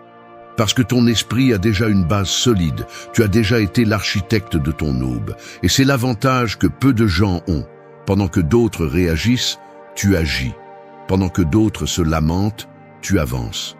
Celui qui domine la première heure de la journée domine le reste. Celui qui entraîne la discipline le matin entraîne la liberté pour toute sa vie. N'attends pas que les grandes victoires arrivent par surprise. Construis-les dès l'aube. Parce que le caractère fort ne se lève pas dans les discours. Il se lève dans les premières décisions que tu prends quand tu es encore à moitié endormi et que tu décides que ta volonté vaut plus que ton confort. C'est la véritable discipline stoïcienne. 6. Choisis la vertu plutôt que le plaisir. Le plaisir ressemble à une étincelle dans l'obscurité. Il brille fort, t'éblouit pendant un instant, mais s'éteint aussi rapidement, te laissant à nouveau dans la pénombre. La vertu, en revanche, est comme un feu qui prend du temps à s'allumer, qui exige de la patience et des efforts, mais qui, une fois allumé, éclaire et réchauffe toute une vie. La différence entre vivre esclave de ses impulsions ou vivre guidé par des principes réside dans la flamme que tu décides d'alimenter chaque matin. Les stoïciens ne rejetaient pas le plaisir en soi, mais le danger de le transformer en maître. Marc Aurèle écrivait que l'âme se dégrade lorsqu'elle poursuit ce qui n'apporte rien de durable. Si ta journée commence en cherchant uniquement le confort, les distractions faciles ou les récompenses immédiates, tu entres dans une spirale où rien n'est jamais suffisant. Tu manges plus que nécessaire, tu consommes plus que ce qui t'apporte, tu te divertis jusqu'à te vider, et à la fin, ce qui semblait être un soulagement se transforme en vide. Épictète était encore plus direct. Il disait que la liberté est perdue lorsque tu es dominé par tes désirs. Et voici la vérité crue, celui qui vit en poursuivant le plaisir vit enchaîné. Enchaîné aux impulsions, à la consommation, à la recherche désespérée de stimuli qui ne rassasient jamais. La vertu, en revanche, exige des efforts, mais te rend le contrôle. Elle nécessite de la discipline pour choisir ce qui est juste plutôt que ce qui est confortable, mais ce choix te renforce.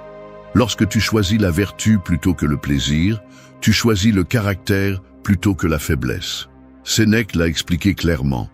L'homme sage ne se prive pas de ce qui est agréable, mais il n'en a pas non plus besoin. Il peut en profiter, mais il n'en dépend pas. C'est là la véritable différence. Le plaisir n'est pas mauvais en soi, mais si tu en fais une condition pour ton bien-être, tu es piégé. Chaque matin est une scène où tu décides si tu vis pour l'immédiat ou pour le transcendant. Vas-tu te lever en cherchant ce qui est facile, ce qui apaise pour un moment? Ou vas-tu te lever en construisant ton caractère avec des choix fermes? Choisir la vertu plutôt que le plaisir ne signifie pas vivre amèrement ni réprimer tout désir. Cela signifie ne pas laisser ces désirs gouverner ta vie. Cela signifie que tu décides d'entraîner ton esprit à prioriser ce qui te rapproche de ton but plutôt que ce qui te distrait simplement. Au réveil, ce choix est présent dans les choses les plus simples. Rester au lit ou se lever, se nourrir avec excès ou avec modération, perdre du temps dans l'inutile ou l'investir dans l'essentiel. Chaque décision compte et avec le temps, elle façonne qui tu es. Le plaisir est immédiat et superficiel, la vertu est lente et profonde. L'un te vide, l'autre te remplit. L'un te rend faible face aux difficultés, l'autre te rend fort face à n'importe quelle tempête. Les stoïciens l'ont compris et c'est pourquoi ils ne cherchaient pas la vie la plus confortable, mais la plus significative. Parce qu'ils savaient que la grandeur ne naît jamais de la facilité, mais de ce qui exige le contrôle, le sacrifice et la constance. Chaque matin, tu as l'occasion de choisir. Tu peux céder à l'impulsion, te rendre au plaisir éphémère, ou tu peux rester ferme dans la vertu qui persiste. Et cette différence marquera non seulement ta journée, mais aussi ton destin. Choisis la vertu et tu trouveras la force en toi. Choisis le plaisir et tu finiras esclave de ce qui ne sera jamais suffisant. Ta vie est définie par la flamme que tu décides d'allumer et cette décision commence toujours à l'aube. 7. Transforme la douleur en force. La douleur est comme un marteau frappant sur le fer. Elle peut le briser s'il est fragile, mais elle peut aussi le forger en acier s'il résiste. C'est ainsi que cela fonctionne dans la vie. Chaque coup, chaque perte, chaque déception a le pouvoir de vous détruire ou de vous transformer. Il ne s'agit pas de nier la souffrance, ni de la déguiser en quelque chose de positif. Il s'agit de l'utiliser comme carburant pour grandir au lieu de se noyer dans la plainte. La douleur ne demande pas la permission, elle apparaît quand on s'y attend le moins, mais ce que vous en faites est votre décision. Marc Aurèle, entouré de guerres, de maladies et de trahisons, écrivait dans ses méditations que l'obstacle est le chemin. Il ne le disait pas comme une consolation, il le disait comme une stratégie de vie. Si chaque difficulté devient une excuse pour abandonner, votre vie s'arrête. Si chaque difficulté devient un terrain d'entraînement, votre caractère se durcit. La douleur vous montre jusqu'où vous pouvez aller. Et si vous choisissez de l'affronter avec fermeté, ce qui semblait être une condamnation finit par être la graine de votre force. Épictète a connu la souffrance dans sa propre chair. Il a été esclave, battu et humilié, mais au lieu de se briser, il a décidé d'utiliser cette douleur comme une école. Sa philosophie est née de cette expérience, pas du confort.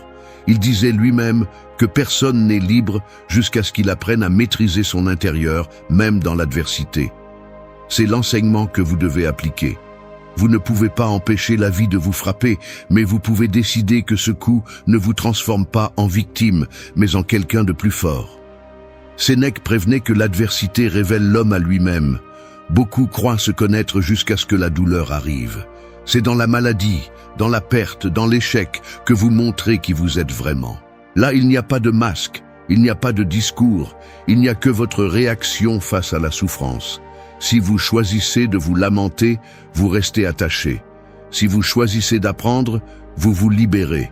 La douleur cesse d'être un ennemi et devient un maître implacable, dur mais juste, car il n'enseigne jamais sans laisser une marque qui transforme. L'erreur de beaucoup est de croire que la force naît dans le confort. Non, la force naît dans le feu de la difficulté. Chaque fois que vous traversez une situation qui semblait insupportable et que vous restez debout, vous grandissez. Chaque fois que vous faites face à une déception sans perdre votre dignité, vous grandissez. Chaque fois que la douleur frappe et qu'au lieu de vous briser, vous choisissez d'avancer, vous grandissez. Et cette croissance, aucun plaisir ne peut vous l'offrir, seulement la souffrance transformée en discipline et en caractère. Transformer la douleur en force n'est pas automatique, cela nécessite une décision consciente. Cela implique de cesser de vous demander pourquoi vous et de commencer à vous demander pourquoi. Cela implique d'utiliser le coup comme un signe de ce que vous pouvez encore résister.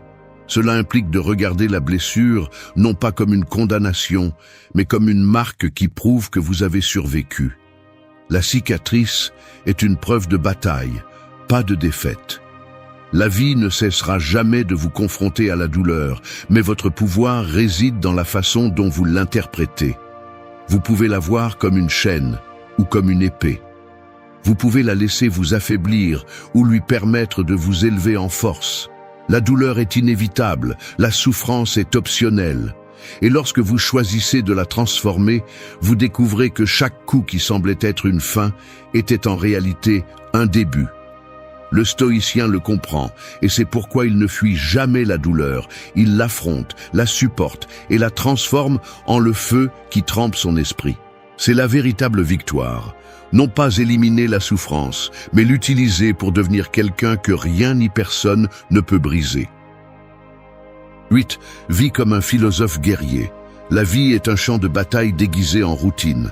On ne voit pas d'épée ni de bouclier, mais il y a des épreuves quotidiennes qui attaquent ton esprit et ton caractère.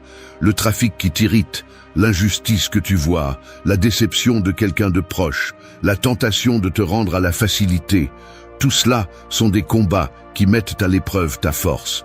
Et ici se pose la question, vas-tu vivre comme un spectateur qui reçoit les coups, ou comme un guerrier qui entre sur le champ de bataille, conscient de son but? Le stoïcien choisit la deuxième option, car il sait que chaque jour est un combat et que celui qui ne se prépare pas finit vaincu en silence. Marc Aurèle comprenait cela mieux que quiconque. Il gouvernait un empire tout en menant des batailles internes. Ses méditations n'étaient pas des ornements philosophiques, elles étaient des stratégies de guerre spirituelle. Il écrivait pour se rappeler qu'il devait agir avec justice, même si le monde était injuste, garder son calme, même si tout s'écroulait, et ne pas céder aux plaisirs faciles qui affaiblissaient son caractère. Il vivait comme un empereur, certes, mais surtout comme un guerrier de l'esprit. Et tu peux adopter la même attitude dans ta vie, peu importe ta position, car chacun mène son propre empire intérieur. Épictète le résumait en une idée puissante. Tu ne peux pas choisir ce qui t'arrive, mais tu peux choisir comment tu réagis. C'est la véritable épée du philosophe guerrier, la capacité d'utiliser la raison comme une arme pour ne pas se laisser emporter par les impulsions ou les circonstances. La vie moderne te lance des distractions constantes, des tentations de gaspiller ton temps, des émotions qui cherchent à te gouverner. Si tu ne lèves pas ton bouclier mental, tu es vaincu avant même de t'en rendre compte. Être un philosophe guerrier, c'est choisir consciemment chaque réponse, chaque action, chaque silence. Sénèque, pour sa part, avertissait que personne n'est plus fort que celui qui maîtrise son intérieur. C'est la victoire la plus difficile, car l'ennemi le plus dangereux n'est pas à l'extérieur, il est dans ton propre esprit. La paresse, la peur, la colère, le désespoir sont des soldats qui tentent de prendre ta forteresse chaque jour. Et si tu ne t'entraînes pas, si tu ne disciplines pas tes pensées, si tu ne te confrontes pas à toi-même, tu finis vaincu par tes propres faiblesses. Le guerrier stoïcien ne nie pas ses ennemis, il les reconnaît et se prépare à lutter contre eux chaque matin. Vivre comme un philosophe guerrier ne signifie pas vivre sans émotion ni froideur. Cela signifie vivre avec un but. Cela signifie qu'avant de te laisser emporter par ce qui se passe à l'extérieur, tu te rappelles que ta mission est plus grande qu'un moment de colère ou un instant de plaisir. Cela signifie que chaque jour, tu le confrontes avec la certitude que la vertu est ton armure, la raison ton épée et la discipline ton bouclier. Et avec cet équipement, tu avances, non pas pour détruire les autres, mais pour conquérir ton propre esprit. Celui qui adopte cette mentalité vit avec une fermeté que les autres remarquent. Il ne réagit pas comme tout le monde, il ne se brise pas avec ce qui brise les autres, il ne se laisse pas séduire par ce qui vide.